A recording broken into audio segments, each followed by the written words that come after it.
গুঁড়ো টাকি মাছ আনলাম, কুয়েলের ডিম একটা বাড়িতে ডাল তো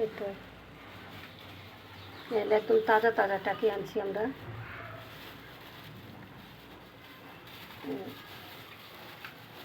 তারপর চিংড়ি মাছ, তারপরে তো গুঁড়া মাছ, তারপরে সরপুঁটি, প্লাস্টিকটা সরাতে থেকে, কুয়েলের ডিম, সরপুঁটি, পাঙ্কাশ, কুয়েলের ডিম, ডাবগুলো দুইটা ডিম আনলাম, এই যে দুইটা ডাব আনলাম।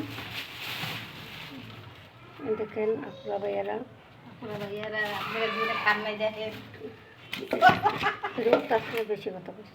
সাউন্ড কমাও, মিউজিক লাগাই দিব, গজর মজর কত ভালো ভালো কথা সরি লাগাইবা। সেটি হয় না এটা, কত চেষ্টা করলাম। সরো এতক্ষণ ভিডিও কি দেখবো? 30 সেকেন্ডের উপরে ভিডিও দেওয়া যাবো না।